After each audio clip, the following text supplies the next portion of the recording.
Привет, друзья! Европейский Союз больше не выглядит монолитным союзом. Все чаще решения, принятые в Брюсселе, саботируются прямо в столицах странах-членов. Германия, Польша и Италия, три ключевых игрока Евросоюза, все активнее действуют по собственной повестке, демонстрируя фактическое пренебрежение общей линией. Как утверждают европейские обозреватели, внутри структуры Европейского Союза уже циркулирует тревожный термин «управляемый распад». Его никто не произносит публично, но все больше экспертов говорят именно об этом.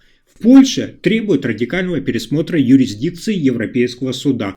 В Риме настаивают на полном контроле над налогами и бюджетами, игнорируя наднациональные инструкции. А в Берлине обсуждают полный отказ от общей миграционной политики. Директивы Евросоюза больше не воспринимаются как обязательные, а скорее как политические пожелания. Это уже не трещины, а явные разломы. В кулуарах Европарламента звучит все больше тревоги, источники в дипломатической среде не исключают, что недавние закрытые переговоры между Варшавой и Берлином проводились в обход Брюсселя. Эти встречи могут свидетельствовать о формировании нового политического центра без Франции и без согласия Европейской комиссии. Интрига усиливается, старые альянсы перестают работать, а новые создаются в полной тишине. Все идет к тому, что Европа меняется на глазах, но никто пока не называет это вслух. И это только вершина айсберга. Далее куда опаснее. Пока европейские политики говорят о стабильности, внутри финансовых структур нарастает паника. Как сообщают несколько экономических обозревателей в штаб-квартире ЕЦБ, тревожное настроение, просадка по ликвидности, рост долгов в странах Южной Европы, непредсказуемая инфляция и слабая реакция фондового рынка ставят под угрозу устойчивость всей зоны евро. Об этом также говорят материалы аналитических агентств, которые в последнее время участились и расходятся по закрытым финансовым кругам. Особенно настораживает то, что Германия, опора еврозоны, начала рассматривать альтернативные сценарии. В банковской среде обсуждаются варианты частичной финансовой автономии от Европейского центрального банка. Один из них – это внедрение ограниченного расчета механизма вне евровой системы, который будет использоваться между государствами, структурами и крупными корпорациями. Это не валюта для народа, а скорее внутренняя финсеть, но даже она способна поколебать всю конструкцию Европейского Союза. По информации из экспертной среды, концепция такой параллельной модели уже обсуждалась в Берлине с представителями промышленного лобби. Факт, что Германия, ведущая экономика Европейского Союза, рассматривает шаги в сторону финансовой самостоятельности и вызывает резкое беспокойство в Брюсселе. Это может стать сигналом другим странам. Если даже Берлин больше не доверяет ЕЦБ, значит модель еврозоны действительно под угрозой. В результате нарастает не только экономический, но и политический страх. Если Германия откажется от правил игры, остальные могут не удержаться. Но это еще не все. Сейчас вы узнаете, почему этот план пугает Брюссель. Курс Фридриха Мерца все сильнее выбивается из привычных рамок немецкой осторожности. Канцлер демонстрирует готовность пересматривать основы европейской архитектуры, причем не только в риторике. В правительственных кругах уже обсуждаются решения, которые ранее считались невозможными. Перераспределение полномочий между Брюсселем и Берлином, отмена ряда соглашений, а также отказ от следования обязательным директивам Европейского Союза. Как утверждают политические обозреватели, готовится стратегия, в которой Евросоюз рассматривается лишь как один из возможных путей, а не как безальтернативное будущее. Все больше внимания уделяется национальной юрисдикции, внутреннему праву и контролю за трансграничными механизмами, включая финансы, миграцию и цифровое пространство.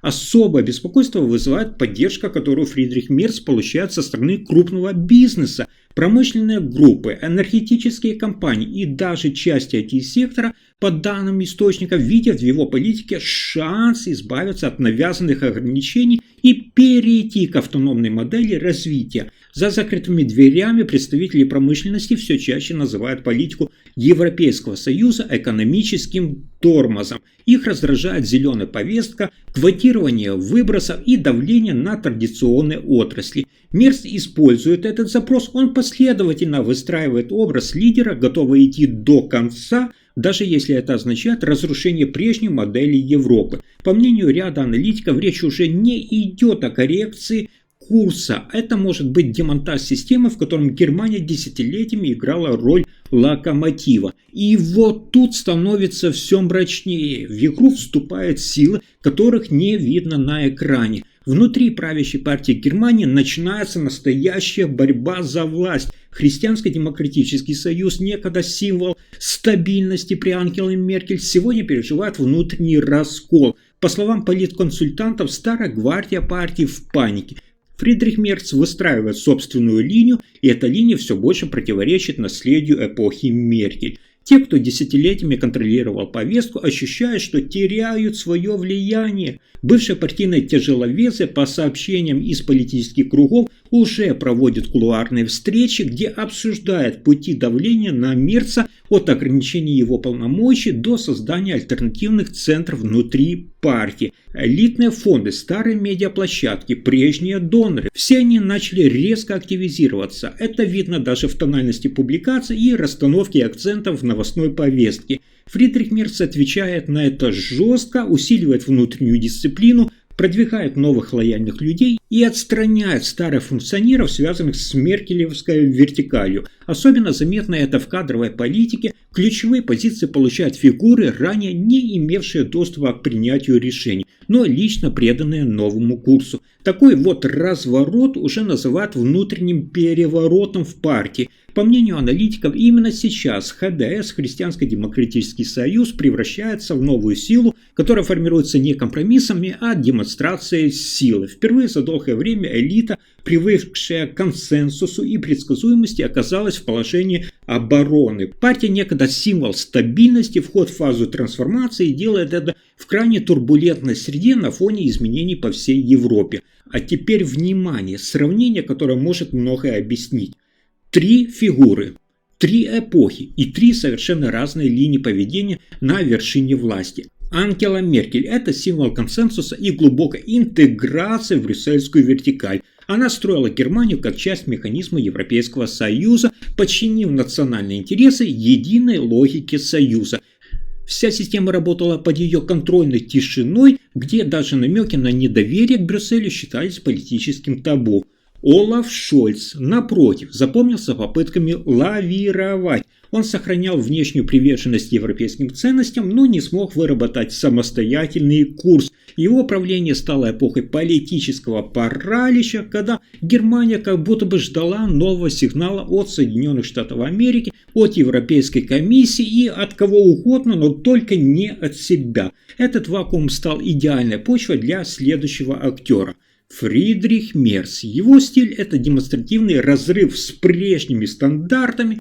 По данным политических обозревателей, в окружении Мерца обсуждается стратегия, при которой лояльность Европейского Союза не рассматривается как обязательство. Миграционная политика, налоговое регулирование, оборонные контракты – все пересматривается. Германия под его руководством больше не желает быть донором Европы. Как сообщают источники, близкие к правящей коалиции, Мерц действует не стихийно, а по заранее утвержденному плану, подготовленному в закрытых кругах еще до его прихода к власти. Этот план охватывает десятилетний горизонт, и в нем Брюссель занимает все менее важное место. Если при Меркель любые отступления от курса Европейского Союза считались опасной риторикой, то сегодня это официальная линия. Поддержка Мерца стремительно растет именно среди тех, кто устал от еврокомиссаров без мандата. И вот теперь начинается самое интересное. Дальше уже не политика, а война за контроль.